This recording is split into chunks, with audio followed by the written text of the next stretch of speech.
बिस्मिल्लाहिर्रहमानिर्रहीम। अस्सलाम वालेकुम माय डियर स्टूडेंट्स। सबसे पहले आप लोगों को वेलकम है द एक्सीलेंस एकेडमी प्लेटफॉर्म पर।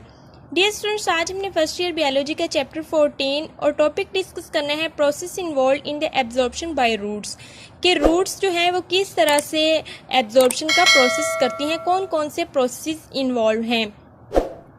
इस टॉपिक के रेलिवेंट जितने भी इंपॉर्टेंट शॉर्ट क्वेश्चन, एमसीक्यूज या लॉन्ग क्वेश्चन होंगे वो भी हम साथ साथ डिस्कस करेंगे। लेकिन उससे पहले आप लोगों से रिक्वेस्ट है कि आप वीडियो एंड तक देखिएगा और चैनल को लाइक, शेयर एंड सब्सक्राइब कर दें। Thank you so much. Dear students, यहाँ पे हम सबसे पहले बात करते हैं कि किस तरह से सोइल से रूट हेयर्स जो हैं ये मिनरल्स को या वाटर को लेते हैं और जाइलम वेसल्स तक लेके जाते हैं। किस तरह से ये सारी ट्रांसपोर्टेशन का काम हो रहा होता है प्लांट के अंदर।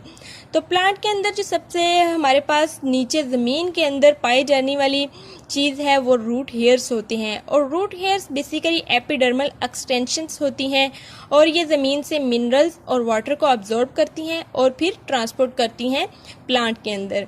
तो रूट हेयर्स जो होती हैं इनके ये बाद जो लेयर आती है वो एपिडर्मस है। एपिडर्मस के बाद प्लांट के अंदर जो लेयर है वो कॉर्टेक्स की होती है और कॉर्टेक्स के बाद एंडोडर्मिस आता है। एंडोडर्मिस के अंदर कुछ हमारे पास ब्लॉकेज एरियाज होते हैं जिसे कैस्पेरियन स्ट्रिप्स बोलते हैं, और इसके बाद हमारे पास एंडोडर्मिस के बाद पेरिसाइकल आता है और पेरिसाइकल के बाद जाइलम वेसल्स आते हैं। डियर स्टूडेंट्स, ये जितनी भी लेयर्स हमने पढ़ी हैं, जितने भी टिश्यूज पढ़े हैं, ये सेल्स आप कह लें, तो इनमें हमारे पास डेड सेल्स जो हैं वो सिर्फ और सिर्फ जाइलम ही होते हैं। ये बात आपने एमसीक्यूज के लिए याद रखनी है कि जाइलम सेल्स जो होते हैं ये डेड सेल्स होते हैं, बाकी ये जितने भी हमारे पास हैं ये लिविंग सेल्स होती हैं प्लांट के अंदर। अब हम बात करते हैं minerals taken by roots by following ways. तो किन किन तरीकों से रूट्स जो हैं ये मिनरल्स को एब्जॉर्ब करती हैं। तो डियर स्टूडेंट्स, ये ट्रांसपोर्ट जो होती है रूट के अंदर, ये एक्टिव ट्रांसपोर्ट भी हो सकती है और पैसिव ट्रांसपोर्ट भी हो सकती है। एक्टिव ट्रांसपोर्ट ऐसी ट्रांसपोर्ट होती है जिसमें मटेरियल मूव करते हैं लो कंसंट्रेशन से हाई कंसंट्रेशन की तरफ, यानी कि इसमें जो मूवमेंट हो रही होती है वो अगेंस्ट कंसंट्रेशन ग्रेडियंट होती है, और इस प्रोसेस के अंदर एनर्जी इन्वॉल्व होती है क्योंकि मटेरियल्स जो हैं वो लो कंसंट्रेशन से हाई की तरफ मूव कर रहे होते हैं, तो जाहिर बात है एनर्जी लगानी पड़ती है।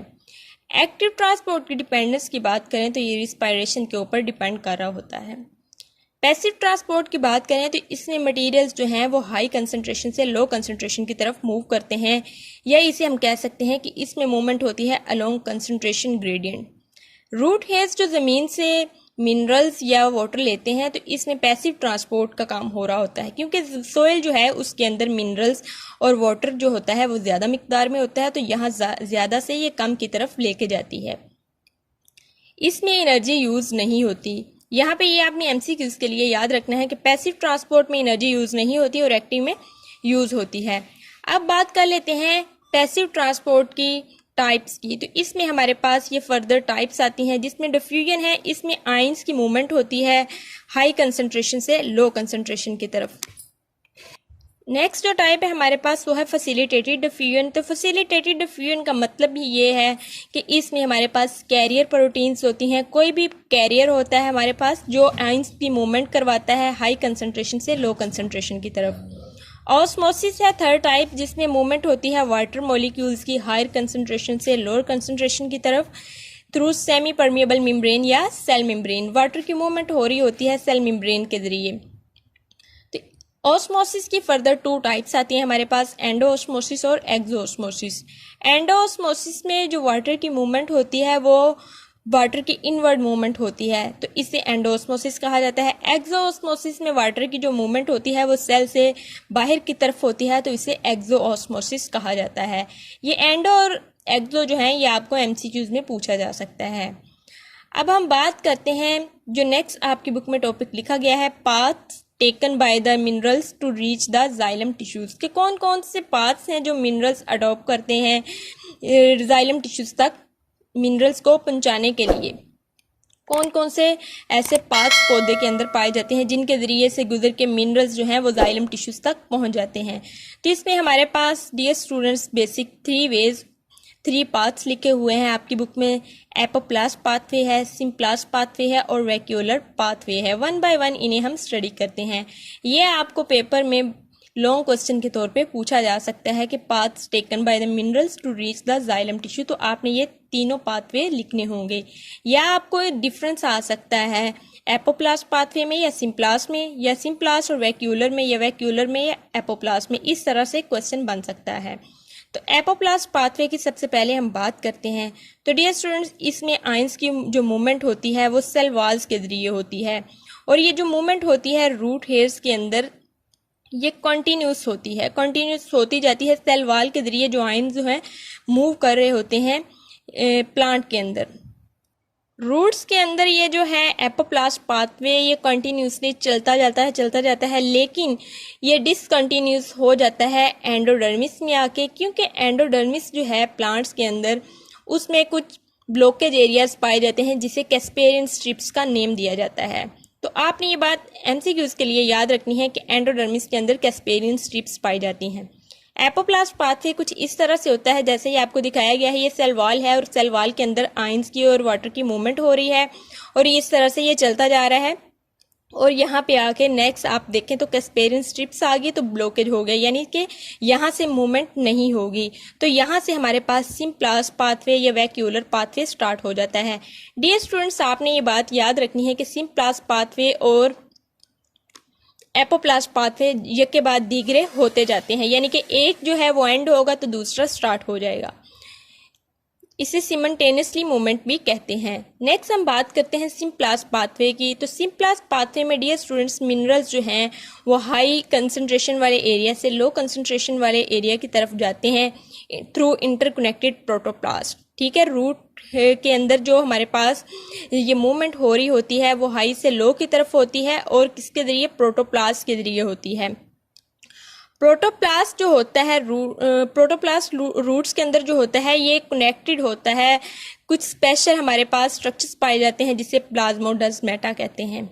अब हम यहाँ पे डिफाइन कर लेते हैं कि प्लाज्मोडेस्माटा होते क्या हैं। डियर स्टूडेंट्स, ये हमारे पास प्लाज्मोडेस्माटा जो होते हैं ये साइटोप्लाज्मिक स्ट्रैंड्स होते हैं जो कि एक्सटेंड हुए होते हैं through the pores in the cell wall. ये बहुत ज़्यादा एक्सटेंशन हो जाती है इनकी, एक्सटेंड हुए होते हैं ये सेल वॉल के अंदर, और ये साइटोप्लाज्मिक स्ट्रैंड्स होते हैं। तो इसमें हमारे पास जो मूवमेंट होती है वो इस तरह से होती है कि सबसे पहले प्लाज्मोडेस्माटा और फिर कोर्टेक्स, कोर्टेक्स के फिर एंडोडर्मिस और फिर पेरिसाइकल और फिर जाइलम सेल्स आते हैं। तो ये बात आपने एमसीक्यूज के लिए याद रखनी है कि किस तरह से ये पाथवे बन रहा होता है। तो यहाँ पे हमारे पास अगर एपोप्लास्ट पाथवे पहले चल रहा था तो एपोप्लास्ट पाथवे जो है वो कैस्पेरियन स्ट्रिप्स की वजह से एंड हुआ, तो वहां से हमारे पास जो मूवमेंट है वो प्लाज्मोडेस्माटा के जरिए स्टार्ट हो गई। तो इसे हमने सिम्प्लास्ट पाथवे का नेम दे दिया, जिसमें हमारे पास प्रोटोप्लास्ट जो है वो इन्वॉल्व है। यहाँ पे आप डायग्राम में देख सकते हैं कि किस तरह से पहले ये सेल वॉल के जरिए मूवमेंट हो रही थी आयंस की, वाटर की। इस तरह से चलते चलते ये यहाँ से इन्होंने अपना जो रास्ता है वो अलग इख्तियार किया कि प्लाज्मोडेस्माटा के जरिए से ये मूवमेंट प्रोटोप्लास्ट के जरिए से होना शुरू हो गई, और इस तरह से ये सेल टू सेल चलती जाएगी। अब तो ये है हमारे पास सिम्प्लास्ट पाथवे। होप सो आपको यहाँ तक बात समझ आई होगी।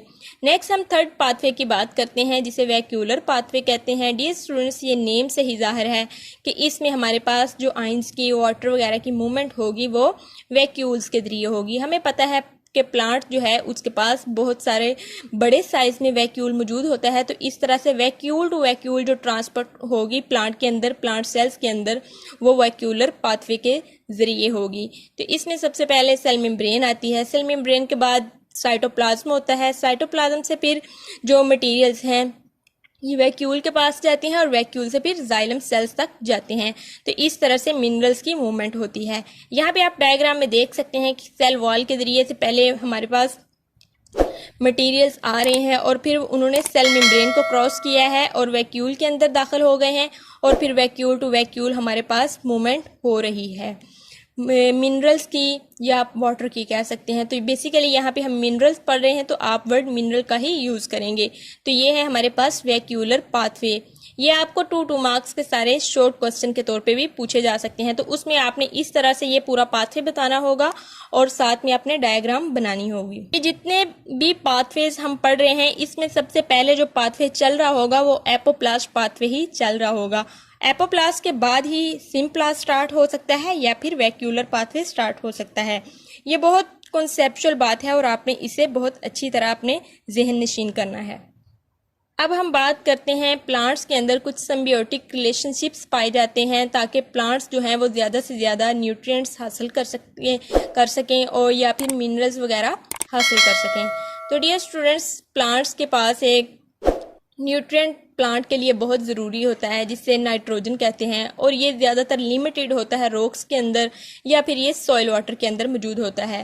तो इस न्यूट्रिएंट को हासिल करने के लिए प्लांट्स जो हैं वो अपने बेनिफिशियल रिलेशनशिप बना लेते हैं अदर ऑर्गेनिज्म के साथ, जिसे सिम्बियोटिक रिलेशनशिप्स कहा जाता है। इसमें जो ज़्यादातर स्टडी की गई है वो माइकोराइजल एसोसिएशन है, जिसमें फंजाई इन्वॉल्व होती है। फंजाई हमें पता है कि प्लांट्स के पास खुद शेल्टर लेती है, प्लांट से हेटेरोट्रॉफ है, प्लांट से फूड लेती है, और प्लांट्स के लिए जो प्लांट्स की रूट हेयर्स हैं वहाँ पे रह के ये प्लांट्स के लिए जो न्यूट्रिएंट्स प्लांट्स को चाहिए होते हैं जैसे जिंक, कॉपर, नाइट्रोजन वगैरह, उससे प्लांट्स को ट्रांसपोर्ट करती है। तो इस तरह से ये एक माइक्रोराइजल एसोसिएशन बन जाता है जिसमें दोनों को ही बेनिफिट हो रहा होता है। तो ये 90% जो फ्लावरिंग प्लांट्स फैमिलीज हैं उनमें ये एसोसिएशन, माइक्रोराइजल एसोसिएशन पाई जाती है। तो ये आपने बात एमसीक्यूज के लिए याद रखनी है। होप सो डियर स्टूडेंट्स आपको ये लेक्चर समझ आया होगा। काइंडली आप चैनल को लाइक, शेयर एंड सब्सक्राइब करें and stay connected for more videos. Thank you so much. अल्लाह हाफिज़।